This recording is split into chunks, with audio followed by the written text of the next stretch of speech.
थोड़े दिनों की जिंदगानी, खाली हाथ न जा प्राणी।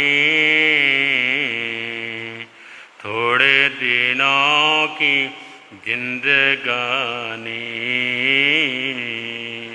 थोड़े दिनों की जिंदगानी। जीवन सफल बना प्राणी, थोड़े दिनों की जिंदगानी, थोड़े दिनों की जिंदगानी। जग ये मुसाफिर खाना है, जग ये मुसाफिर खाना है। सब कुछ छोड़ के जाना है, सब कुछ छोड़ के जाना है। गफलत मत कर नादानी, थोड़े दिनों की जिंदगानी। गफलत मत कर नादानी, थोड़े दिनों की जिंदगानी, थोड़े दिनों की जिंदगानी। जीवन सफल बना प्राणी, थोड़े दिनों की जिंदगानी, थोड़े दिनों की जिंदगानी। माता पिता भगनी भ्राता, माता पिता भगनी भ्राता। मरते को नहीं रख पाता, मरते को नहीं रख पाता। मूर्ख मन अपना जानी, थोड़े दिनों की जिंदगानी। मूर्ख मन अपना जानी, थोड़े दिनों की जिंदगानी। जीवन सफल बना प्राणी, थोड़े दिनों की जिंदगानी, थोड़े दिनों की जिंदगानी। धन दौलत सब सपना है, धन दौलत सब सपना है। किया धर्म जो अपना है, किया धर्म जो अपना है। कर कर कर कुछ तो प्राणी, थोड़े दिनों की जिंदगानी। कर कर कर कुछ तो प्राणी, थोड़े दिनों की जिंदगानी। जीवन सफल बना प्राणी, थोड़े दिनों की जिंदगानी, थोड़े दिनों की जिंदगानी। करना करना करता है, करना करना करता है, काम भोग चित धरता है, काम भोग चित धरता है। अजब लगन तेरी जानी, थोड़े दिनों की जिंदगानी। अजब लगन तेरी जानी, थोड़े दिनों की जिंदगानी। जीवन सफल बना प्राणी, थोड़े दिनों की जिंदगानी, थोड़े दिनों की जिंदगानी। सुन कर के मत रह जाना, सुन कर के मत रह जाना, कुछ निश्चय करके जाना, कुछ निश्चय करके जाना। धन वक्त फिर नहीं आनी, थोड़े दिनों की जिंदगानी। धन वक्त फिर नहीं आनी, थोड़े दिनों की जिंदगानी। जीवन सफल बना प्राणी, थोड़े दिनों की जिंदगानी, थोड़े दिनों की जिंदगानी, थोड़े दिनों की जिंदगानी, थोड़े दिनों की जिंदगानी।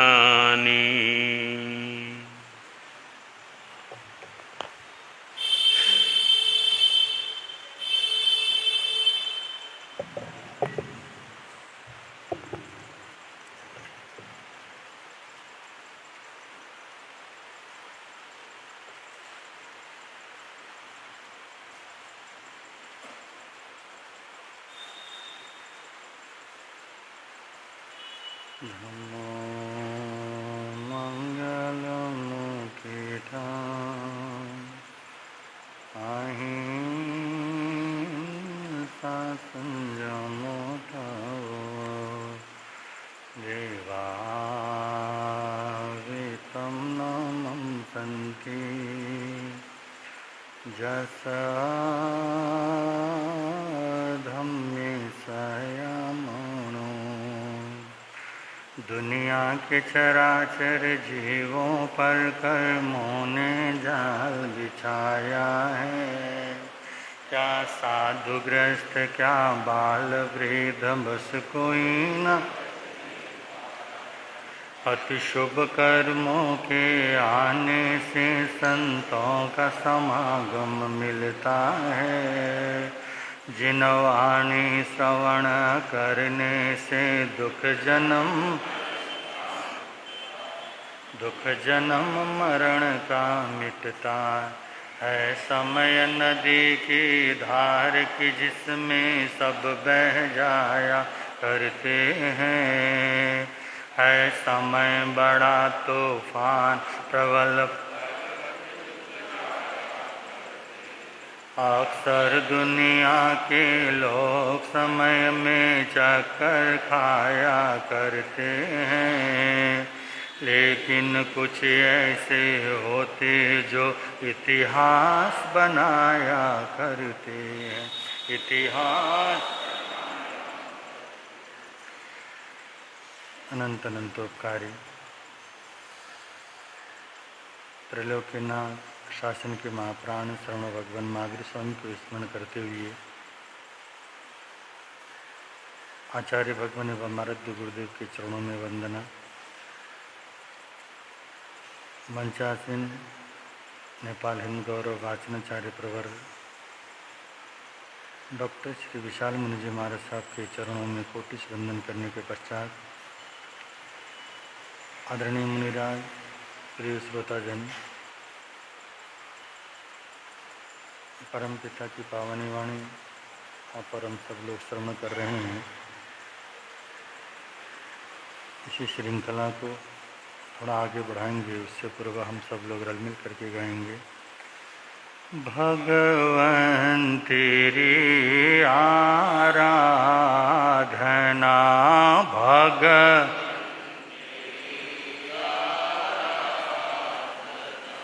मेरी जिंदगी की शान हो, मुझे एक यही वरदान दो, मुझे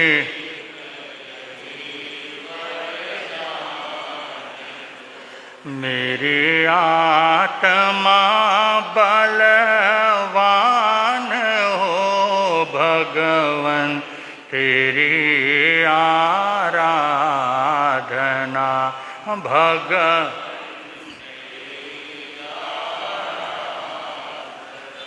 मुझे सुख की कोई परवाह नहीं, दुख में भी निकले आ नहीं, मुझे सुख की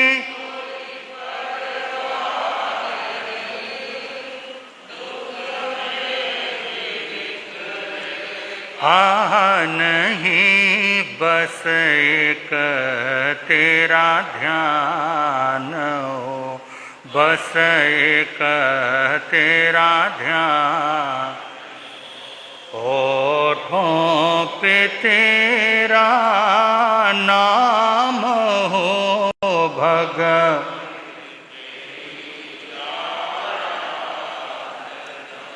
भगवन तेरी पथ में हजारों विघ्न भी आए डिगाने जो अगर पथ में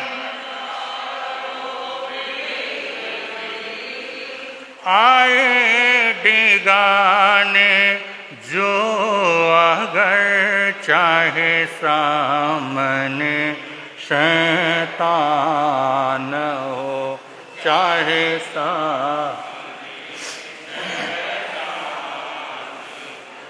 मेरे प्राण भी कुर्बान हो, भगवन तेरी आराधना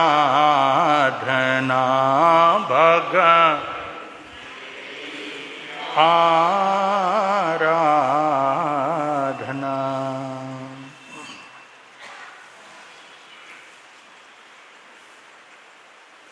मनो विजेता जगतो विजेता, जिसने अपने मन पर विजय प्राप्त कर लिया वो जगत पर विजय प्राप्त कर सकता है या हो जाता है। सारे जगत को जीतने वाला व्यक्ति जरूरी नहीं है कि वो अपने मन को अपने बस में कर सके, अपने मन को काबू में रख सके, परंतु जिसका मन उसके बस में होता है, उसके इशारों में चलता है, वो जगत को बस में कर सकता है।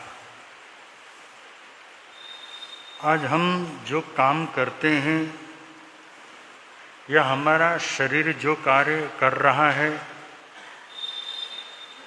जरूरी नहीं है कि हमारा मन हमारा साथ दे रहा हो। शरीर कुछ और कर रहा होता है और हमारा मन कुछ और सोच रहा होता है। शरीर का साथ अगर मन देने लगे या अगर शरीर का साथ वो रहने लगे तो धीरे धीरे इस मन को हमने साध लिया और साधते साधते इस मन को हम निर्मल बनाकर विशुद्ध अवस्था में पहुंचाकर हम अपने उस सुख शांति और आनंद को प्राप्त करने के मार्ग पर अपने कदमों को बढ़ा सकते हैं। और मन हमेशा जिस जगह पर तन है वहाँ रहने को राजी नहीं होता। दुकान में बैठे हैं तो घर की चिंता, घर में बैठे हैं तो अन्यत्र दूसरी जगह की चिंता। और इस अवस्था में अगर मन को पहुंचाया है तो हमारे स्वयं अपने कारण ही ऐसी मन की अवस्था हुई है। एक समय में हम एक काम करते नहीं, एक समय में न जाने कितने कार्य निपटाने की कोशिश करते हैं। निपटाना शब्द इसलिए बोला गया, वो काम नहीं, वो निपटाना होता है। चलो ये भी निपटा दो, ये भी निपटा दो, वो भी निपटा दो। और निपटाने में ऐसी अवस्था होती है हमारे मन की कि बंदो वो फिर जो काम कर रहा है वो अच्छा हो या बुरा हो। अगर हम भोजन कर रहे हैं तो हमारा मन हमारा साथ दे भोजन में। आप टीवी ही क्यों ना देख रहे हो, टीवी देखने में हमारा मन हमारा साथ दे। जो भी कार्य सांसारिक हम लोग करते हैं उस समय अगर हमारा मन टिक जाए और हमारा मन हमारा साथ दे, तो जब हम माला करने बैठेंगे तब हमारे मन को पता है कि जब ये माला करने के लिए बैठता है तो मुझे इसका साथ देना होगा, क्योंकि जो भी काम करता है उस काम में मैं इसका साथ क्या करता हूँ। तो बंधु, अगर हम माला कर रहे हैं तो दुनियादारी की चिंता, और दुनियादारी में जब लगे हुए होते हैं तब धर्म ध्यान की चिंता कि अभी तक मैंने कुछ किया नहीं, कुछ कर लेना चाहिए। अब ये बात जब तुम कर रहे थे उस समय तुम्हारे मन में वो चिंता आ जाए ना कि भाई मुझे करना है, मैं माला कर रहा हूं, भले मैं एक ही माला क्यों न करूं, कम से कम मन के साथ क्या कर लूं। अब हम प्रवचन सुनने के लिए बैठे हुए हैं, अगर आपका मन आपका साथ नहीं दे रहा हो तो क्या प्रवचन समझ में आने वाला है? फिर कहेंगे पता नहीं महाराज समझ में नहीं आया, आपने कहा तो कुछ था परंतु ये समझ में नहीं आया। उस शरणिक राजा ने नंदा का घर ढूंढा कैसे ये पता नहीं चला, क्योंकि उस समय तो हम कहीं किसी बात में खो जाते हैं। तो ऐसा अक्सर होता ही है। तो कभी कभी तो हमारी माताएं और बहनें के हमारे भाई भी पड़ोसी हंसता है तो वो जागते हैं, तो उनको लगता है कि हाँ भाई मैं क्या कर रहा हूँ, विश्राम में हूँ। तो मन हमारा ऐसा है कि मन हमारा साथ नहीं दे रहा है, इसके पीछे हमने मन को ऐसा बना दिया है। जहाँ मैं काम कर रहा हूँ हम सोचते हैं कि नहीं इस समय में मन से दूसरा कार्य भी क्या कर लूँ, पूर्ण कर लूँ। एक समय में सिर्फ एक ही काम अगर करने का प्रयत्न करेंगे तो भगवान कहते हैं मनोविजेता जगतो विजेता। जिसने अपने मन पर विजय प्राप्त कर लिया है वो जगत पर विजय प्राप्त कर सकता है। हम अगर जगत पर विजय प्राप्त करके मन पर विजय प्राप्त करना चाहें ये असंभव है। संसार को जीता जा सकता है, शारीरिक शक्ति के बल पर हम संसार को अपने वश में कर सकते हैं, परंतु संसार को वश में करने वाला व्यक्ति अपने मन से क्या कर जाता है, हार जाता है, अपने मन से वो पराजित हो जाता है। इसलिए बंधु हमारा मन हमारी भावना है, हमें देवलोक क्या मोक्ष तक ले जाने में क्या समर्थ। और जरा से समय में बंधु हमारा मन अगर पतन की ओर चलता है तो साथ में नरक में भी क्या करता है, मन ले जा सकता है और ले जाता है। एक बार नहीं न जाने कितनी बार हमने उस तंदुल मत्स्य की घटना को सुना है, जानते हैं। पर घटना को सुनने के बाद थोड़ा सा हमारे पास मन है ना, तो मनन भी करने की चेष्टा कर लेनी चाहिए। उस समय हम लोग थोड़ा सोचें, चिंतन करें, अरे बाबा मात्र उसकी आयुष्य अंतर मुहूर्त की है, इतनी छोटी सी अवधि में उसके मन में कुछ भाव आए, तन से उसने कुछ किया नहीं था, तन से तो कुछ कर ही नहीं सकता। जो उसके मन में भाव उठते हैं, वो उठने वाले भावों को तन से वो क्या कर सकता है? वो कार्य पूर्ण करना असंभव है, कर नहीं सकता है। मगरमच्छ के उसका आंख की जगह पर जन्म लेने वाला वो तंदुल नाम का एक मच्छ होता है, छोटा सा, जिसका शरीर है। और बंदो, जब वो मगरमच्छ समुद्र में सो रहा होता है और सोते समय उसका मुंह जब खोलकर सोता है तो समुद्र की जो लहरें आती हैं, लहरें उसके मुंह में प्रवेश करती हैं और बाहर पानी बाहर निकलता है, अंदर जाता है। और पानी के साथ साथ में हजारों मछलियां क्या करती हैं? मगरमच्छ के मुंह में चली जाती हैं और पानी के साथ ही मगरमच्छ के मुंह से वो मछलियां बाहर निकलती हैं। अब इस घटना को वो देख रहा है, तंदुल नाम का मच्छ।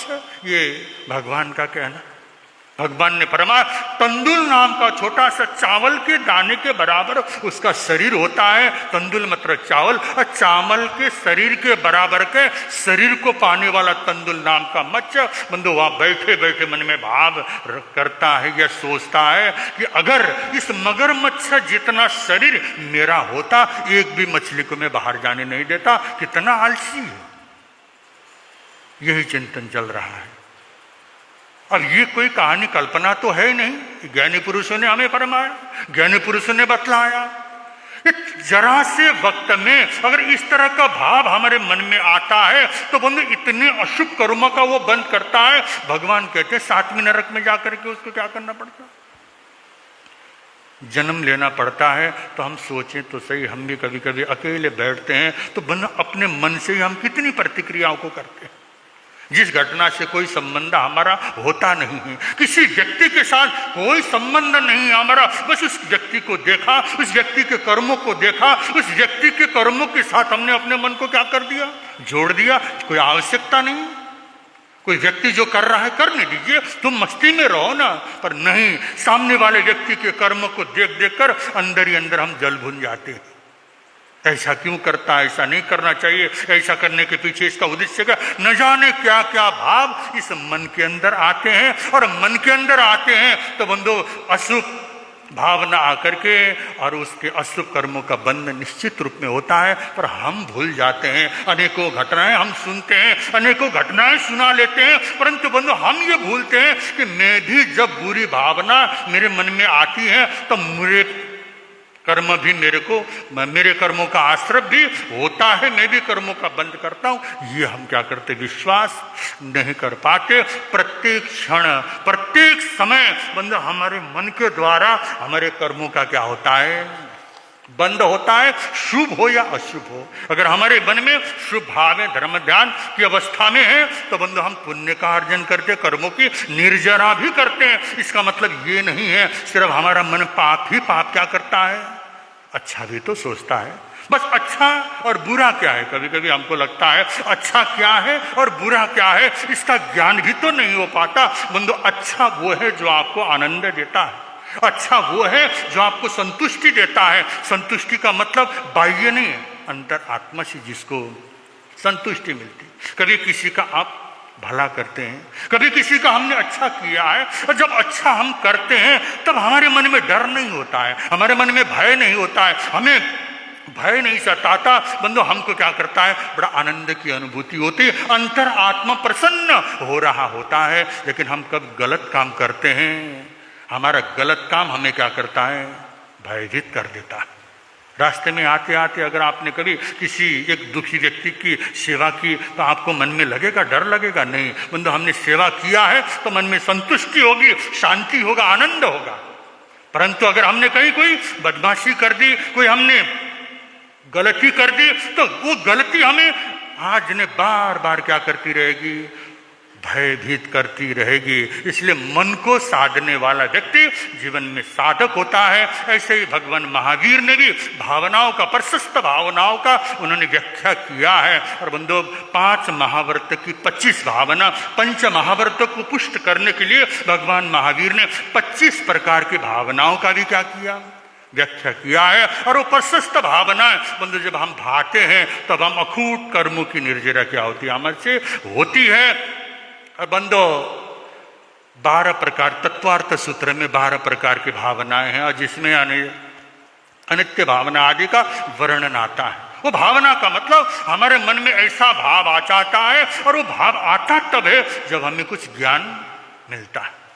ज्ञान के माध्यम से हमारी भावनाएं प्रशस्त बनती हैं, शुभ बनती हैं, और शुभ भावनाएं हमें, हमारे आत्मा को हल्का बनाती हैं। जो हल्की चीज होती है हमेशा ऊपर की ओर उठती है, और भारी चीज हमेशा नीचे की ओर जाती है। इसलिए अपने मन को क्या करो, संयमित करने की हम लोग कोशिश करें। अगर हमारा मन हमारे साथ है और हम मन को साथ में बनाने के लिए कोशिश करें, जब हम खाना खा रहे हैं तो हम सिर्फ खाना खाएं, जब स्नान कर रहे हैं तो हमें स्नान करने का भी आभास हो कि मैंने कितना पानी का उपयोग किया है, मेरे शरीर को पानी स्पर्श कर रहा है, इसकी अनुभूति मुझे होनी चाहिए।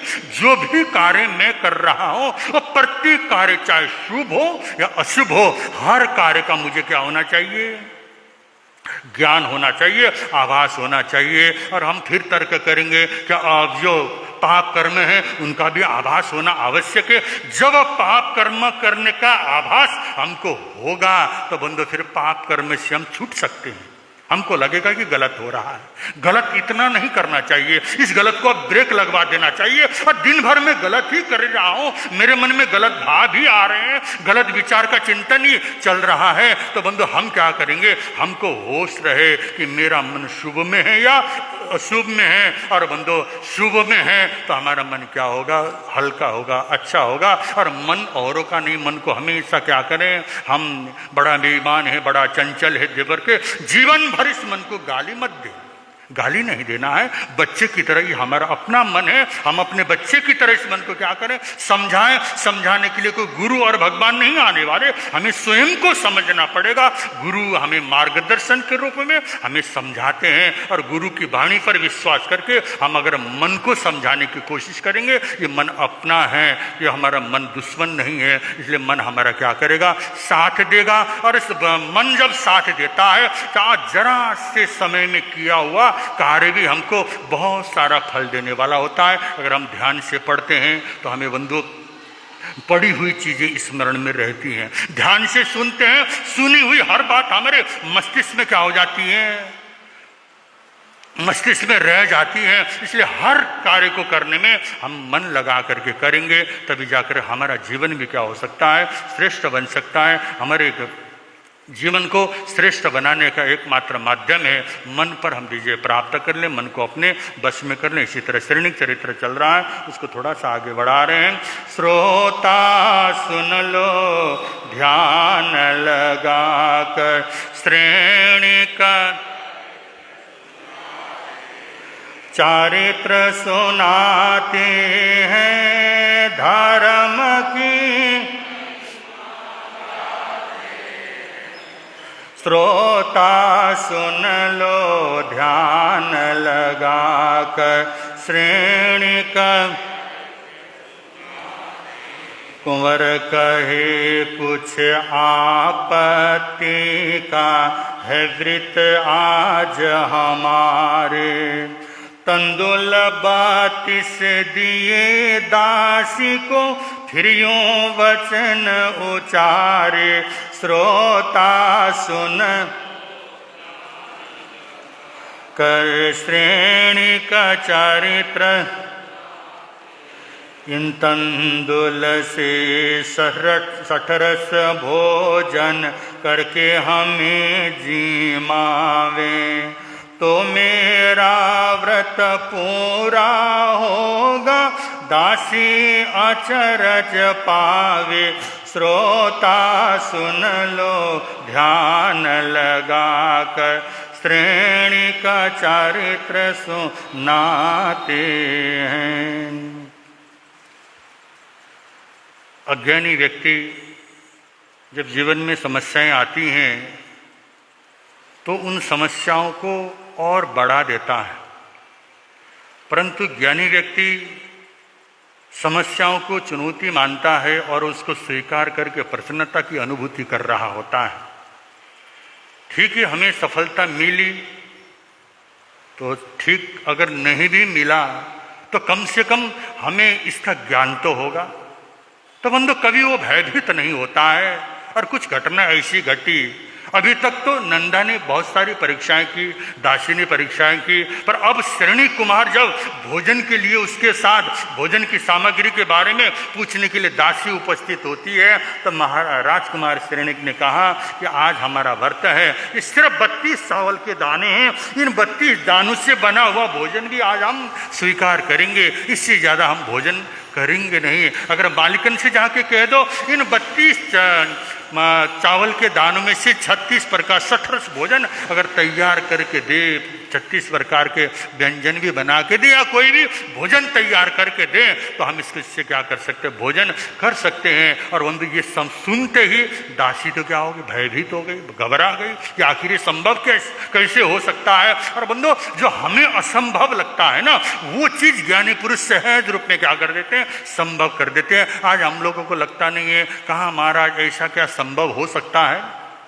बड़े प्रश्न आते हैं, ये तो संभव हो ही नहीं सकता, ऐसा तो हम कर ही नहीं सकते। परंतु ज्ञानी पुरुषों के लिए वो क्या है, बिल्कुल सहज कार्य वो हो जाता है और सरलता से उस कार्य को संपन्न कर देते हैं। ऐसा ही जब दासी चिंतित होती है और दासी परेशान होकर अपने मालिकन को लाकर के कहा कि उन्होंने ये सूचना दी है और ये चावल के दाने उन्होंने पकड़ा है, इन्हीं चावल के दानों से ही उनको भोजन चाहिए और इस तरह का भोजन तैयार करना है। तुरंत नंदा ने थोड़ा सा चिंतन किया और हर घटनाओं से पूर्व हमारा सोचना परमावश्यक। आज हम लोग होता है तुरंत हम लोग प्रतिक्रिया कर देते हैं, कोई भी घटना होती है और हम उस चीज को क्या बिना सोचे समझे कुछ का कुछ क्या कर देते हैं, 1 मिनट में बोल देते हैं। परंतु ज्ञानी पुरुष छोटी सी बात को भी बड़ी गहराई से क्या करते हैं, और ज्ञानी का अर्थ ही है बात छोटी होती है, वो सोचता बड़ी गहराई से है, इसमें कहीं ना कहीं कोई ना कोई रहस्य होना चाहिए। और बंधु वैराग्य आता भी तो इसी तरह से है। आज छोटी सी घटना को देखा, सूर्य अस्त की अवस्था को देखकर मन में वैराग्य आ जाता है, होता है ना।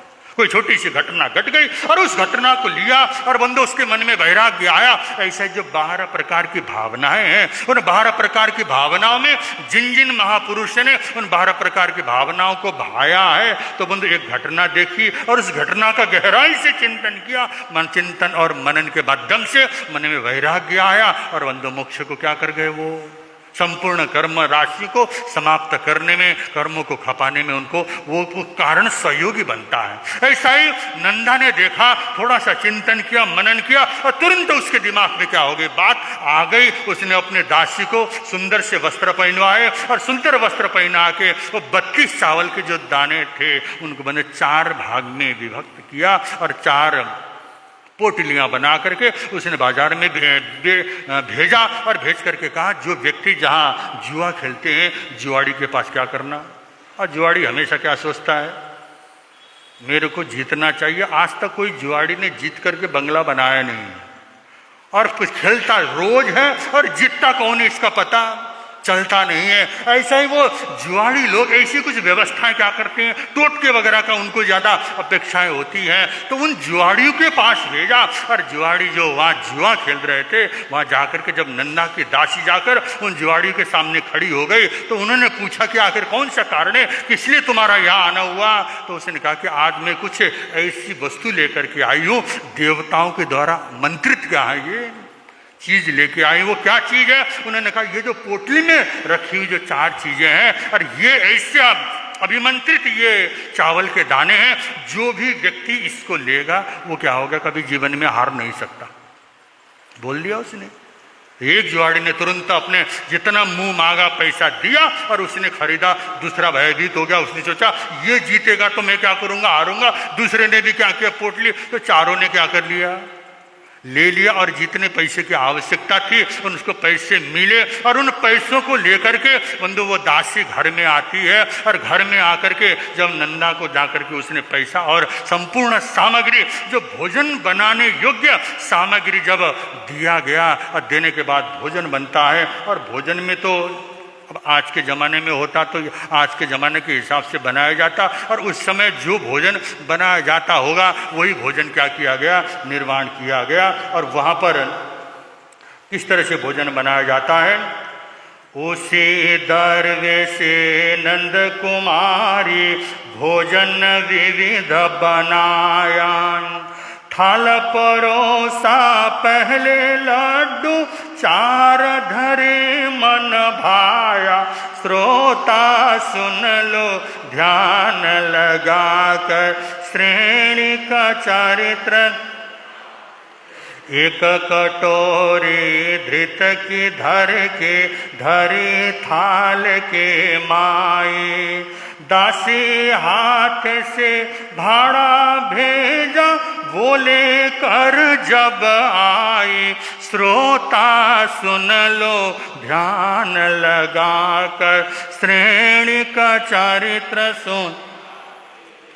बंधु भोजन तैयार होता है और भोजन तैयार होने के बाद दासी के द्वारा थाली को सजाया गया और सबसे पहले मीठा भोजन परोसा जाता है। अच्छे सुंदर स्वादिष्ट लड्डू बनाकर थाली में 4 लड्डू परोसे और उस दासी के साथ में भेजा। और यहाँ ये बंधु हर कार्य दासी कर रही है, भोजन परोसने का काम भी दासी कर रही है। अभी राजकुमार शरणिक के साथ जिस तरह का खुलना चाहिए, कोई सामान्य है अपरिचित अतिथि होने के कारण बंधु जिस तरह का व्यवहार करना चाहिए उस तरह का व्यवहार भले ही नहीं हो रहा है, परंतु अतिथि को देने वाला, अतिथि के साथ होने वाला जो एक आतिथ्य और उसका सम्मान है वो पूर्ण रूप में वहाँ पर चल रहा है। परंतु भोजन भी दासी सजा करके, दासी के उस थाली में दासी जब लेके आ रही थी पूरा भोजन की थाली को सजाकर लाया गया, परोसा गया। और परोसा गया तो दासी ने सोचा 4-4 लड्डू हैं और 4-4 लड्डू कौन सा ये खाने वाला है, मेहमान तो खाएगा ना, ऊपर या नीचे कहीं भी होगा। और उसने क्या कहते बीच में से एक लड्डू उठा लिया और उठा करके अपनी तो एक तरफ अपने लिए रखा और 3 लड्डू वाला थाली जब ले जाकर श्रीनिक के सामने परोसा गया तो श्रीनिक समझने लगा कि ये 3 का परोसने का तो कोई कारण बनता ही नहीं, कहीं ना कहीं मामला गड़बड़ है।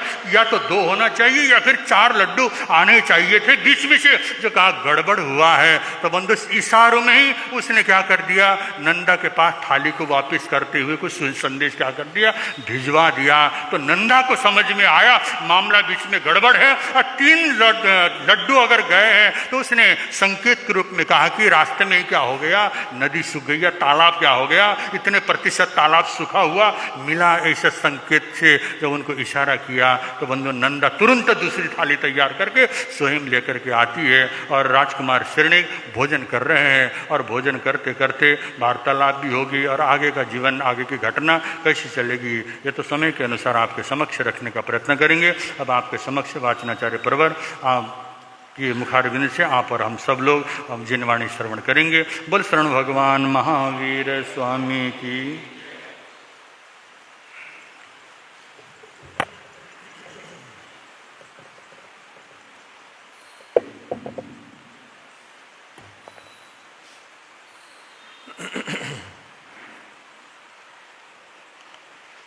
त्रिभुवन पीड़ा हरण तुमको मेरा नमस्कार। सर्व जगत के अलंकार प्रणाम तुम्हें मेरा हरवार। 3 जगत के नाथ आपके चरणों में जाऊं बलियार। भवसागर के शोषण करता तुमको वंदन बारंबार। भवसागर के शोषण करता तुमको वंदन बारंबार।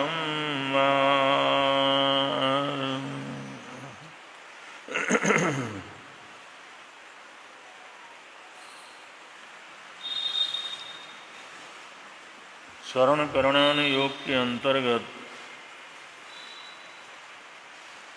चरित्राचार के बाद पपाचार का प्रकरण चल रहा है।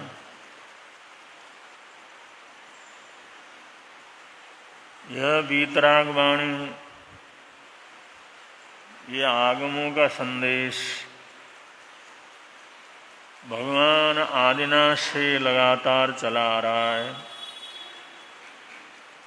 और आदिनाथ भगवान के बाद 23 तीर्थंकरों ने इस शासन को और इस ज्ञान को निरंतर इस दुनिया के अंदर बनाए रखा। आज हम जो कुछ भी जिन आगमों में, जिन सूत्रों में पढ़ते हैं,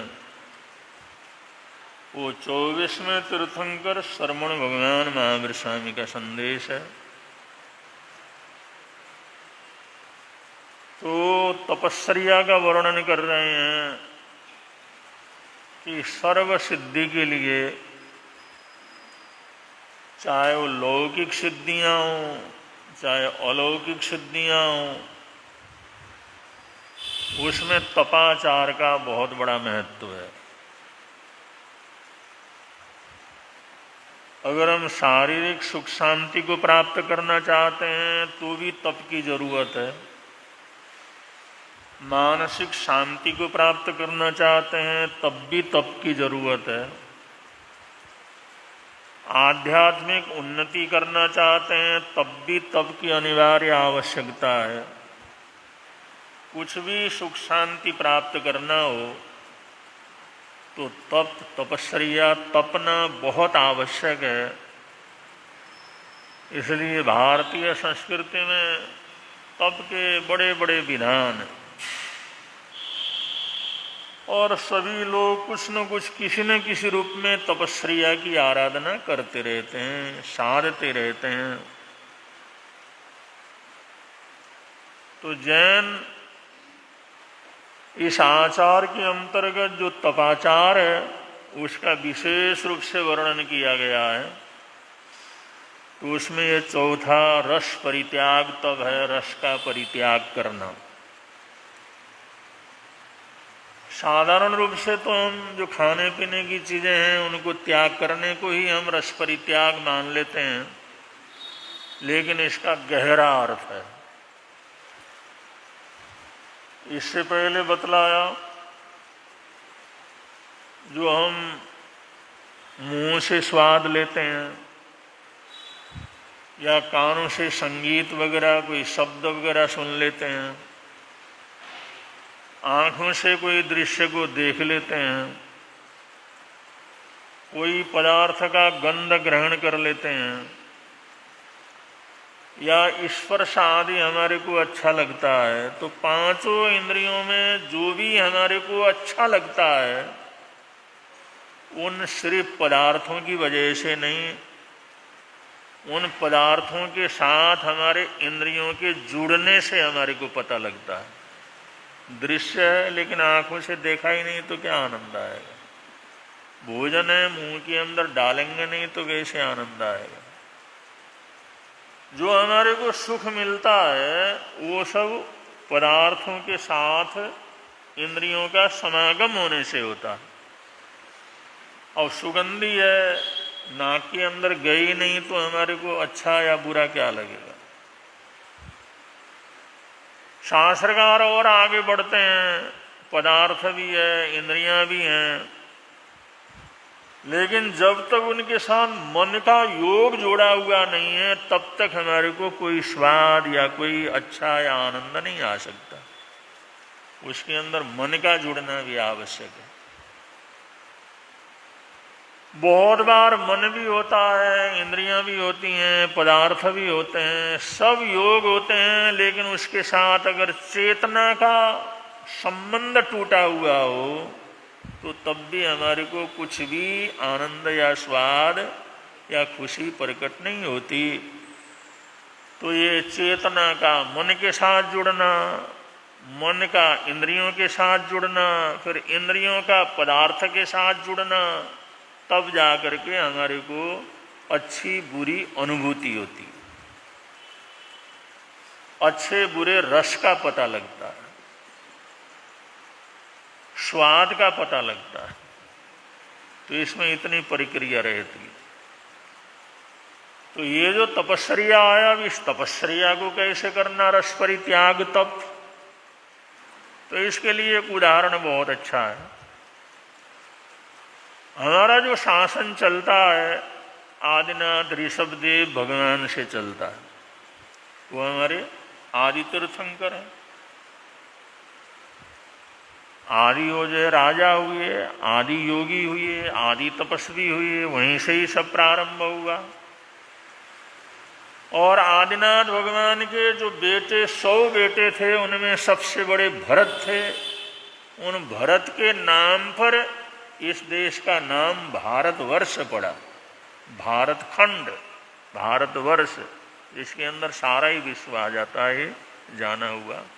ये भरत खंड, चक्रवर्ती का राज, सबसे पहले वो चक्रवर्ती हुए और उस भरत के नाम पर इसका नाम भारत पड़ा। ये जो अपने शास्त्रों के अंदर भी है और सनातन ग्रंथों के अंदर भी है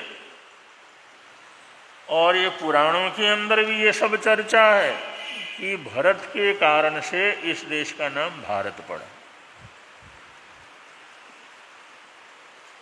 तो वो लोग बड़े श्रेष्ठ जीवन को धारण करने वाले थे, सबके दुख दर्दों को सुनने वाले और समाधान देने वाले थे। तो जो आदमी सबके दुख दर्द को समझता है और समाधान देता है, वो अत्यंत लोकप्रिय होता है। तो आदिनाथ भगवान की अपरंपार लोकप्रियता थी और उसके साथ साथ भरत चक्रवर्ती की भी अपरंपार लोकप्रियता थी। अगर हम किसी के भी दुख तकलीफ को समझते हैं और उसको समाधान देते हैं, तो और दूसरे को क्या चाहिए? उसके लिए वही भगवान। तकलीफ के अंदर जिसको जो जरूरत है वो पूरा करते हैं, तो उसके लिए वही परमात्मा, वही भगवान, वही अपना है, वही सरदेय है। तो ऐसे पुरुष थे जो सबके दुख तकलीफ को संकेत से ही समझते थे, चेहरे से ही समझते थे, हाव भाव से ही समझते थे और उनका पूरा समाधान कर देते थे। इससे अत्यंत लोकप्रियता थी। तो भगवान आदिनाथ ने राज्य का संचालन करने के बाद जिस समय दीक्षा ली आखिरी दिनों में, तो अपरंपार श्रद्धा सद्भावना का वातावरण था। लोग उनके दर्शन के लिए जाते थे, धर्मसभा में जाते थे और उनके बतलाने से लोगों को जानकारी होती थी। तो एक बार जो है धर्मसभा के अंदर जब बातचीत चली, तो किसी ने भरत चक्रवर्ती के संबंध में पूछा कि प्रभु, भरत चक्रवर्ती जो सारे 6 खंड के बादशाह हैं, इतने बड़े राजा हैं, इनके आगे की गति क्या है? ये कितना परिभ्रमण वगैरह करेंगे, जन्म लेकर के कहाँ कहाँ जाएंगे? ये इस भव में ऐसे चक्रवर्ती हैं, अगले भव में भी चक्रवर्ती बनेंगे, या ऐसी संपदा उनकी रहेगी? तो आदिनाथ भगवान ने बतलाया कि भरत चक्रवर्ती का ये आखिरी शरीर है और इसी के अंत में तमाम कर्मों को तोड़ करके मोक्ष के अंदर चले जाएंगे। ये मोक्षगामी आत्मा। तो सुनने वाले बहुत से थे, लेकिन एक आदमी के मन के अंदर ये बात आई कि पहले कुछ दिन पहले तो भगवान ने ये बतलाया था, जो महा आरंभ करता है, महापरिग्रही होता है, दुनिया भर का जिसका परिग्रही होता है, जैसे कोई राजा होता है तो राज्य के अंदर जो भी पाप प्रवृत्तियां होती हैं उसका भागीदार होता है।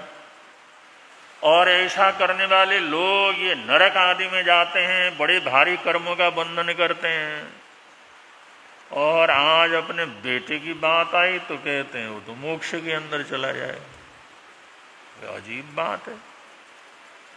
तो उसके मन के अंदर अश्रद्धा हो गई कि लोग तो बहुत कहते हैं भाई भगवान वीतराग हैं, इनको कोई राग द्वेष नहीं है, लेकिन सबके लिए तो इन्होंने कहा जो महापरिग्रही होता है, बड़े बड़े राज्यों का मालिक होता है, उसको जितने भी राज्य के अंदर काम होते हैं उसका भी दोष लगता है, इसलिए बड़े पाप उसके अंदर जीवन के अंदर होते हैं, कर्मों का बंधन होता है, वो नरक तक के अंदर चला जाता है। लेकिन आज चक्रवर्ती भरत 6 खंड के बादशाह, 32,000 राजाओं के राजा, आज उसके लिए पूछा गया तो वो कहते हैं वो तो मोक्ष के अंदर जाने वाले। उसने सोचा इसका मतलब अभी राग द्वेष खत्म नहीं हुआ है, अपनाया पराया। और बहुत बार ऐसी स्थिति आ जाती है और बाजार में भी चर्चा करता रहा, अरे तुम क्या समझते हो भगवान को, राग द्वेष से विजय हो गए हो, राग द्वेष से बिल्कुल अलग हो गए। उन्होंने कहा मैं तो नहीं मान सकता। उन्होंने कहा आज ऐसी ऐसी बात हो गई। वो पूछा भरत चक्रवर्ती के संबंध में, वो कहते हैं वो तो मोक्ष के अंदर जाएंगे। और कुछ दिन पहले उन्होंने बतलाया था महापरिग्रही मोक्ष के अंदर जा नहीं सकता। अब ऐसी चर्चा बाजार के अंदर हुई तो राजा के लोग तो रहते ही हैं, राजा के प्रति श्रद्धा रखने वाले भी लोग रहते हैं।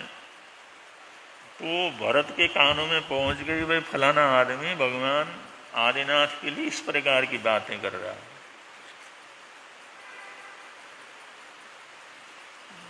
तो राजा थे, चक्रवर्ती थे, उन्होंने आदेश दिया उसको गिरफ्तार करके ले आओ। अब जिस समय यमराज सुरक्षा कर्मी वहां पर पहुंचे और उन्होंने उसको बंदी बनाना शुरू किया। उन्होंने कहा मेरा क्या दोष है, मैंने क्या किया? उन्होंने कहा, राजा ने कहा पकड़ के लाओ उसको। कमाल की बात हो गई। और दो चार ने बतला, अभी तो बुराई कर रहा था ना, जब राजा की बुराई करेगा तो मरेगा ना तो। अभी तो कर रहा था, आदिनाथ को ज्ञान नहीं हुआ। वो जो राग द्वेष करते हैं, ऐसी बात भरत सुनेंगे तो तेरे को छोड़ेंगे क्या? मरेगा अब जा करके। तूने बुराई की, अब जो राजा ने पकड़ने के लिए तेरे पास भेज दिया लोग, उसको पकड़ करके वहां पर सामने। अब ये बुराइयां चलती हैं, निंदा चुगली चलती है, अपना अपना सोच होता है। लेकिन अब राजा पकड़े और पता नहीं क्या सजा दे, सामने मौत हो, कहीं फांसी के ऊपर न लटका दे, कहीं मृत्यु दंड न दे, कहीं आजीवन कारावास न दे, तो अगला तो अपराधी तो बड़ा भारी तकलीफ में रहता। वो हाथ जोड़ के कहने लगा, मेरे से कोई गलती हुई हो तो उसकी बार बार माफी मांगता हूं, लेकिन आप मेरे को माफ कर दो, मेरे को माफ कर दो। उन्होंने कहा माफी कैसे करें? उन्होंने कहा बस आप दयालु हैं, कृपालु हैं, आप मेरे को माफ कर दो। आगे मैं किसी भी प्रकार की कोई गलती नहीं करूंगा, मेरा जो भी अपराध है आप बतला दो और मेरे को माफ कर दो, उसके एवज में जो भी करना है करूंगा। तो उन्होंने कहा देख, एक कटोरा भरा हुआ तेल का, वनिता नगरी में राजधानी के अंदर अमुक अमुक बाजार से होकर के तूने जाना है, ये तेल का कटोरा लेकर के जा। उसने उठाया, ये तेल का कटोरा इतना घूम के आना है। और वो सारे बाजार बता लिए, कहीं पर खाने पीने की चीजें थी, कहीं नाटक थे, कहीं गाने वगैरह हो रहे थे, कहीं पर सामान थे, कहीं बेचने वाले थे। वो बाजार का रास्ता उन्होंने बतलाया। उन्होंने कहा इतना घूम करके आना, लेकिन ध्यान रखना एक बूंद भी तेल इस कटोरे से नीचे नहीं गिरना चाहिए।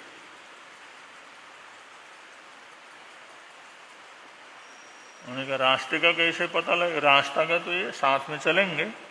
और उन्होंने उसको सुना करके कहा, देखो तुम लोग नंगी तलवार लेकर के चलो, दो सेवकों के बाद तुम लोग नंगी तलवार लेकर के चलो, और जहां इसके हाथ से एक बूंद भी तेल नीचे गिरे तो उसका सर कलाम कर देना, खत्म कर देना वहीं पर, सोचना नहीं, यहां पर नहीं आना।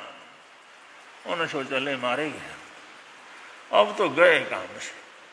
अब ये तेल का कटोरा हिला और वहां से अगर एक बूंद भी तेल नीचे गिरा कि हमारा तो सर कलाम हो जाएगा। अब ये दो दो जने, वो चला, इतनी सावधानी से चला, इतनी सावधानी चला है भाई, ये कटोरा बच जाए तो जीवन बच जाएगा। उसके प्राण अब उस कटोरे में थे, वो तेल की बूंद में थे। ये तेल सुरक्षित है तो हम सुरक्षित हैं, अगर ये तेल सुरक्षित नहीं रहा तो हम भी चले गए।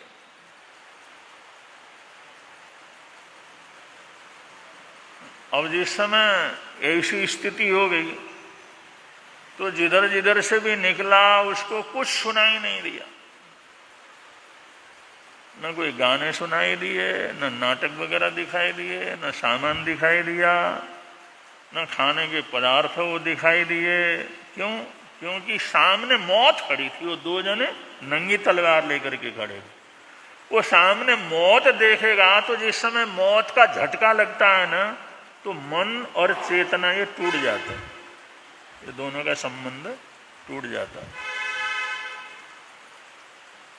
जैसे किसी का इलाज करना हो तो शॉक ट्रीट देते हैं, बिजली की उसको शॉक देते हैं, तो ऐसा बिजली का झटका देते हैं, उसमें ऐसी वेदना होती है, उसका मन और चेतना का संबंध क्षण भर के लिए टूटता है, और टूटते वो बीमारी भी टूट जाती है। बहुत बार जिस बीमारी का कोई इलाज नहीं है, आखिरी जरा शॉक ट्रीटमेंट होता है, उसको बिजली का झटका दिया जाता है, तो बीमारी ठीक हो जाती है। वो तरीका यही है, मनोविज्ञान का तरीका है। इसका जो मन है और इसका जो है चेतना है, उसका संबंध एक बार टूटे तो जीवन इसका बदल जाएगा, रोग भी छूट सकता है। क्षण भर के लिए वो टूटना, ये इतना बड़ा चमत्कार कर सकता है। और जब मौत सामने खड़ी थी, सामने मौत थी, साथ साथ चल रही थी मौत, इधर भी मौत चल रही, इधर भी मौत चल रही, सामने वो कटोरा है, ये कटोरे में प्राण बसे हुए हैं, और ये कटोरे से एक भी बूंद इधर उधर गया तो हम चले गए। तो ये समय वो चल रहा है, तो इस समय क्या हो रहा है? रस परित्याग तक हो रहा है, रस परित्याग तप। ये तप कौन सा हो रहा है? रस परित्याग। और उसको कोई रस नहीं है, न खाने का, न पीने का, न सुनने का, न कुछ हाथ पैर में लगे कुछ हो, कोई उसको रस नहीं है, किसी भी इंद्रिय का रस नहीं है। वो रस का उसने परित्याग कर दिया,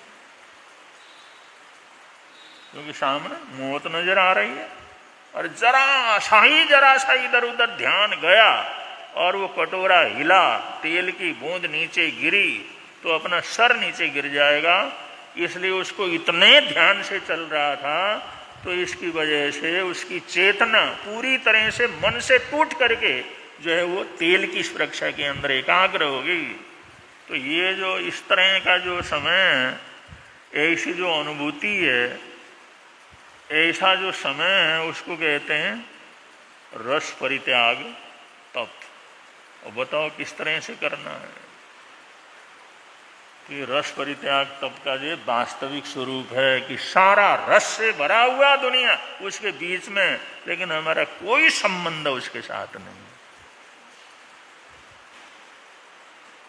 और वो साथ में चलने वाले कहते हैं कुछ खाना है, वो इशारे से कहता नहीं, पीना है, इशारे कहता नहीं, बस वो इधर उधर बोले तो हिल जाएगा कहीं नहीं, वो सिर्फ आंखों के इशारे से पानी पीना, गर्मी लग रही है ना, बस कुछ नहीं। उसको तो एक ही है, वो रस का क्या हुआ?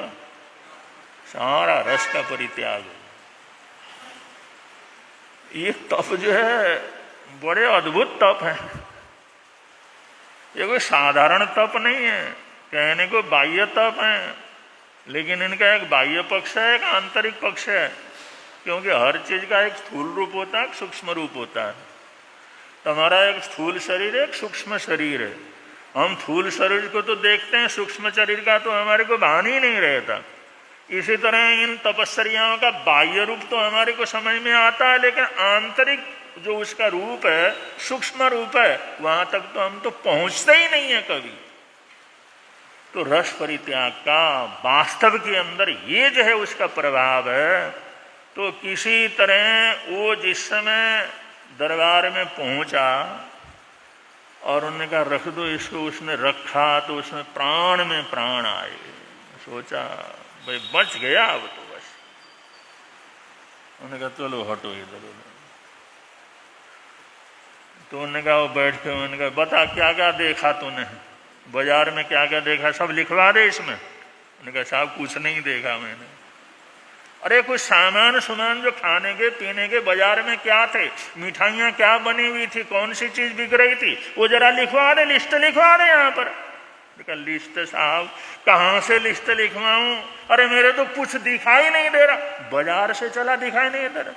वो फलाने बाजार में इतने नाटक चेटक हो रहे थे, इतने लोग नाच गान कर रहे थे, कौन सा गाना चल रहा था, कौन नर्तकी नाच रही थी, जरा बता दे यहाँ पर। नाच गान कहाँ हो रहा था मेरे को तो कुछ पता नहीं। तेरी आंख कान थे नहीं क्या उस समय? उन्होंने कहा कान तो थे, लेकिन मेरे को कोई ध्यान ही नहीं था उसमें, तो उधर तो मैं कान ही नहीं गया मेरा। और जो भी पूछे साहब मेरे को तो कुछ नहीं पता, इसमें कुछ नहीं पता।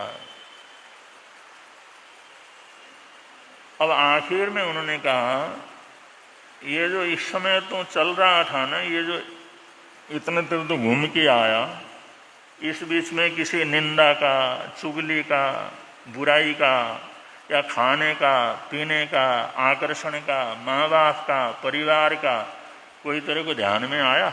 उन्होंने कहा कुछ नहीं ध्यान में आया, कुछ नहीं ध्यान में आया। उन्होंने कहा तेरे बच्चे का क्या होगा, बच्ची का क्या होगा, तेरे दुकान का क्या होगा, तेरे काम का क्या होगा, कुछ ध्यान में? कुछ नहीं ध्यान में आया।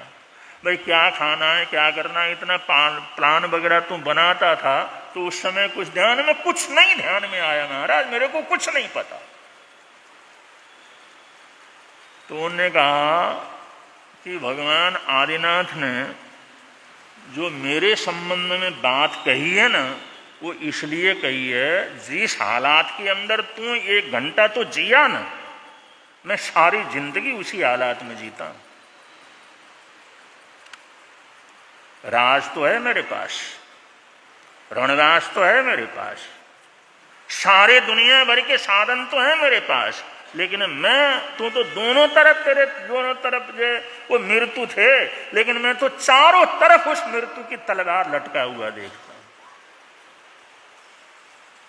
और कभी स्वप्न के अंदर भी मेरा इस दुनिया के अंदर ख्याल नहीं रहता।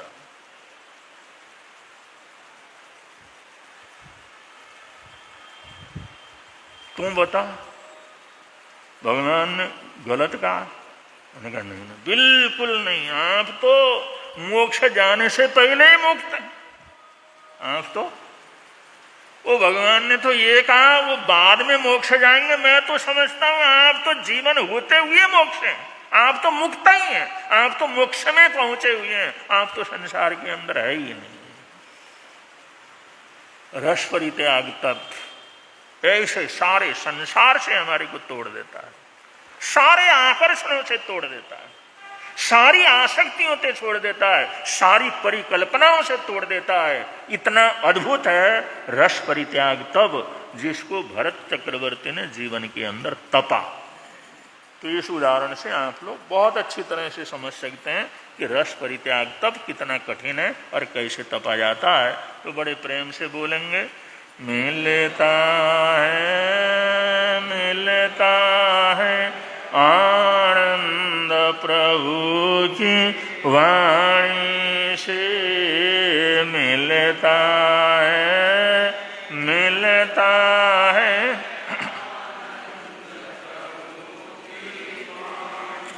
प्रवर्तक शांति गुरुवर प्यारे, प्रवर्तक शांति गुरु जीवन नैया के रखवारे, जीवन नैया के जोड़ गए संबंध प्रभु की वाणी से, जोड़ गए संबंध प्रभु। आज का अगर किसी भाई बहनों का एकासना व्यासने का बचखान हो, एकासने व्यासने का बचखान, और कोई भी मंदारणा हो, एकासने व्यासने का बचखान तो सुनते पड़ी गोसरे गोसरे। आज के आयमिल का बचखान ईशा जैन 95C, उनका आज आयमिल का तप है। ठीक है, बहुत अच्छा जी। आज का उपवास अगर किसी भाई बहन का आज का उपवास हो, तो आज के उपवास का प्रत्याख्यान आपका उपवास है। आज का उपवास है। दोनों माताओं के जो है वर्षी तब की आराधना चल रही है। आज के तीव्यार उपवास का बचकाना सहसागारण महत्तागम सब समय त्याग बहुत सारे तपस्या करने वालों को, वर्षी तप करने वालों को। आज का जाप है श्री सुविधिनाथ भगवान को वंदन बारंबार। श्री सुविधिनाथ भगवान को वंदन बारंबार। श्री सुविधिनाथ भगवान को। बड़े बुजुर्ग सभी लोग ऐसा कहते हैं और कहते थे, जानकारी तो रखनी चाहिए। आज बुधवार का दिन है और बहुत से लोग कभी भी नाखून काटने के लिए बैठते हैं, लेकिन बड़े बुजुर्ग कहते हैं बुधवार को नाखून काटा करो। कभी भी लोग दाढ़ी दूढ़ी बनाने के लिए बैठते हैं, बुजुर्ग कहते थे बुधवार के दिन बनाया करो। झाड़ू झूड़ू लगाने का, साफ सफाई करने का दिन बुधवार का। बुधवार को जितना कचरा निकलो, घर से निकालो, जीवन से निकालो, भावनाओं से निकालो, उतना ही सुकून रहता है। कोई भी चीज़ बाहर निकालना हो, बुधवार को निकालना हो तो बुध काम शुद्ध, सब प्रकार की शुद्धि हो जाती है।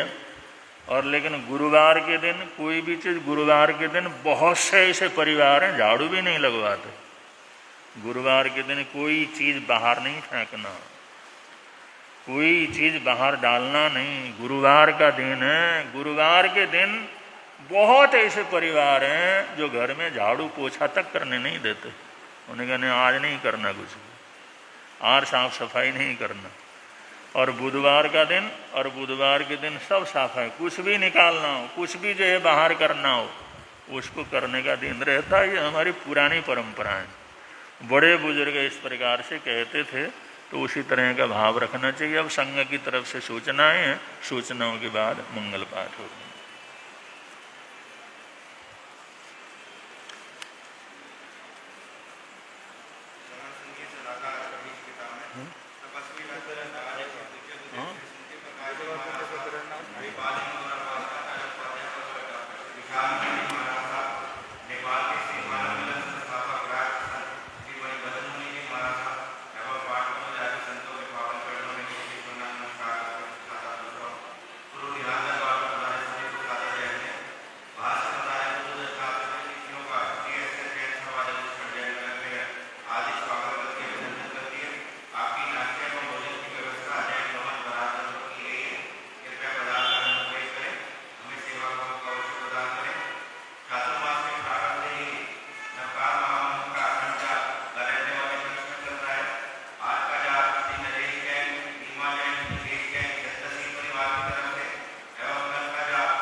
श्री चत्तारि मंगलम, हरियंता मंगलम, सिद्धामंगलम साऊ मंगलम केवली पुनतु धम्मो मंगलम चत्तारिलुत्तम अर्यन्तालुत्तम सिद्धालुत्तम साऊलुत्तम केवली पुनतु धम्मोलुत्तमो चत्तारि शरणं पवज्जामि अर्हन्ति शरणं पवज्जामि सिद्धे शरणं पवज्जामि साऊ शरणं पवज्जामि केवली पुनत्तं धम्मं शरणं पवज्जामि ये चार शरण दुख हरण जगत में और न शरण